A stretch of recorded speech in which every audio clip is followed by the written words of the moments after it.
Well, hello, this is Brian Lewis, and I'm here today to talk about how your analytics can be used for you to assess whether your website's doing a good job for you from a marketing perspective. You know, the first thing is before you dive into your analytics, and hopefully you are using analytics, is that you want to make sure that they're actually properly set up and configured correctly. Out of the box, Google Analytics is pretty good about making sure that things are going to be set up for you all right, but there are some nuances involved with that. It's probably a pretty good idea if you're not sure about that to reach out to someone. Actually, we can help you with that too. Because if your analytics isn't set up correctly, then you're maybe measuring the wrong things. So you obviously want to be measuring your goals. And actually, even before you want to measure your goals, one of the things you want to think about is what is important to measure. And so you want to have a little bit of a strategy session to decide what are the important considerations of visitor behavior that you're going to want to be measuring, tracking, and helping you make business decisions as to how to change your site. And one of those things definitely is going to be conversions, whether you're e-commerce and you sell things on your site, or whether you're lead generation and you're just trying to get people to either pick up the phone, call you, or fill out a form.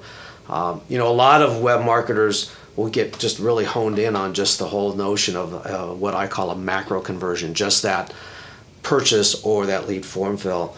But you're also going to want to set up your analytics for micro conversions. Again, that's going to vary based on your business, but some examples could be whether they're actually visiting a very key important page, for instance, like a cart page or a page that has your form. Maybe it's engagement on site. Are people spending more than a certain amount of time on your site? Are they visiting a certain amount of pages? Those are all micro conversions and micro goals, and they're very important because those tend to have to happen first before the macro goals need to happen. So a couple things. First, make sure your analytics are implemented correctly. Make sure you understand what it is that you want to track and measure.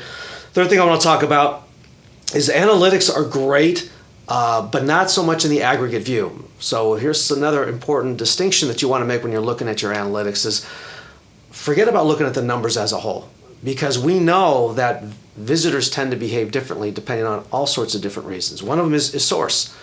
Your visitors may behave differently on your website depending on whether they're coming from an organic search, whether they're coming from a paid search, whether they're coming from social media, whether they're coming from a referral, content marketing, email, and you're going to want to be able to assess that behavior based on that particular source so that you know how to adjust that particular marketing. And source is just one thing. I mean, it could be demographics. There could be a whole host of factors. And the only way you really know for sure is you actually have to start digging into your analytics and kind of start weaving your way down to identify what you think are those important segments. So really, those are the key things you want to think about when it comes to how analytics are going to help you assess your website as a marketing tool. If you got any questions, please feel free to reach out to us at Tiny Frog. And this is Brian Lewis talking about web analytics. Thank you.